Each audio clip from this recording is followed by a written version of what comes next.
It didn't start with privilege. No famous seniors clearing the road, no legacy company protecting the fall. Just 8 trainees, an unknown agency, and a dream so fragile it could have collapsed at any moment. KQ Entertainment wasn't a big name. No guaranteed spotlight, no safety net. In the K-pop industry, that's basically starting a marathon with broken shoes while everyone else has a head start and sponsors. ATEEZ didn't debut into comfort, they debuted into doubt. And doubt is ruthless. Before the stages, before the screams, before the light sticks, there was practice. Endless, invisible practice. Small rooms, late nights, bodies pushed past limits, mistakes repeated until they burned into muscle memory. Hongjoong didn't look like a typical idol leader, too intense, too raw, too different. But difference is dangerous only when you're afraid of it. He wasn't trying to fit in, he was trying to build something. Songhwa trained longer than most, carrying the quiet fear of time running out, every day wondering if this was the last chance, smiling through uncertainty, holding himself together when doubt tried to pull him apart. Yoonho and Mingi came with energy and friendship, but talent alone doesn't guarantee survival.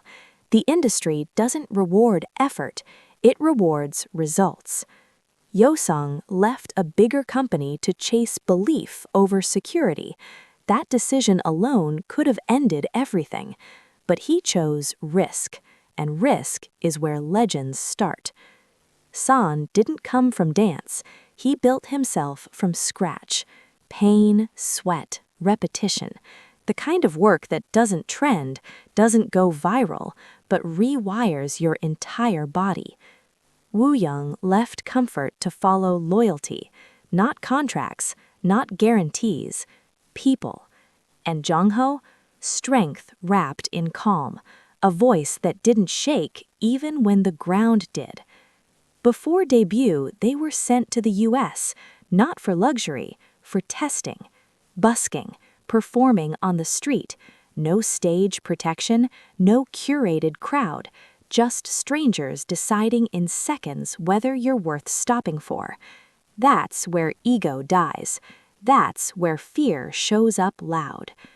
ATEEZ learned early, if you can command attention there, you can command it anywhere.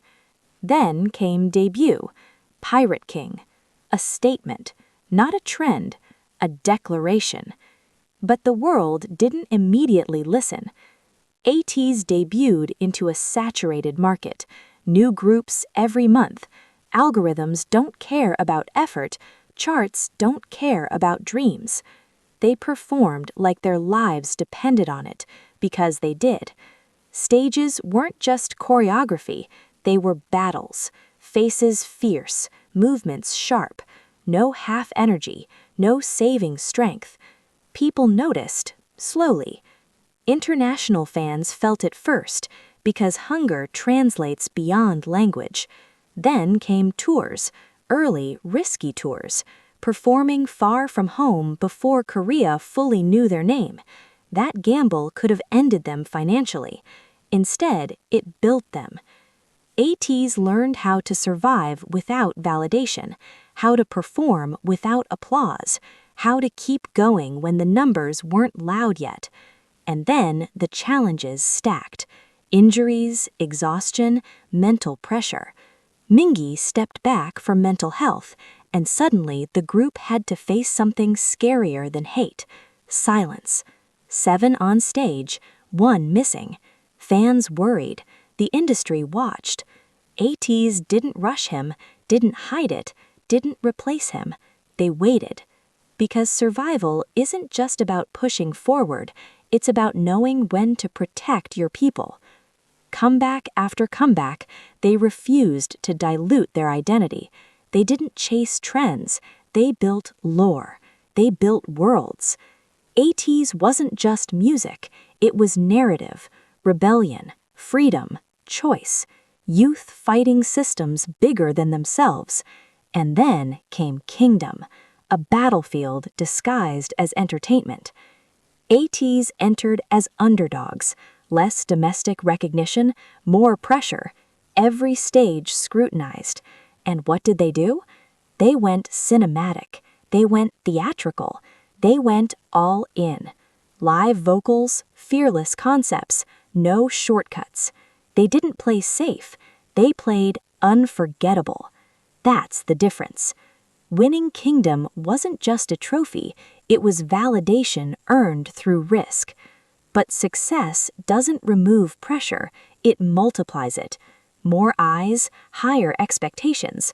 One mistake becomes headline news. ATEEZ kept pushing. World tours, sold-out venues, fans singing lyrics louder than the speakers. From small halls to massive arenas. From being doubted to being discussed. Yet behind the scenes, the cost was real. Bodies breaking down, schedules overlapping, time blurring together. Still, no excuses. ATEEZ never sold the illusion of perfection, they sold honesty. They cried on camera, they admitted fear, they spoke about burnout. That vulnerability built loyalty stronger than marketing ever could.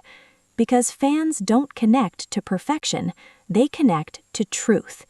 ATEEZ became known for performance intensity, but what kept fans wasn't just power, it was heart. Hangjang writing lyrics like survival letters, Songhwa growing into confidence, San transforming pain into presence, Yosong finding his voice, Yoonho grounding the group, Wooyoung loving loudly, Jongho carrying impossible notes, Mingi returning stronger, not quieter. Every comeback felt like a chapter, not a product, and that's rare. ATEEZ didn't survive because everything went right.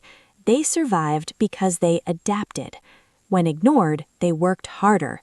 When doubted, they got louder. When hurt, they paused, healed, returned. That's leadership. That's teamwork. That's resilience. In an industry that replaces groups yearly, ATEEZ built longevity, not by being safe, but by being relentless. Today, when ATEEZ steps on stage, they don't ask for attention, they take it. Not with arrogance, with earned presence. They stand as proof that you don't need a big company to build a big legacy. You don't need instant fame to win long-term. You don't need perfection, you need belief and endurance. ATEEZ didn't just debut, they survived. And survival repeated long enough becomes dominance. This isn't the end of their story, it's a midpoint. Because groups that survive everything don't fade. They rewrite the map.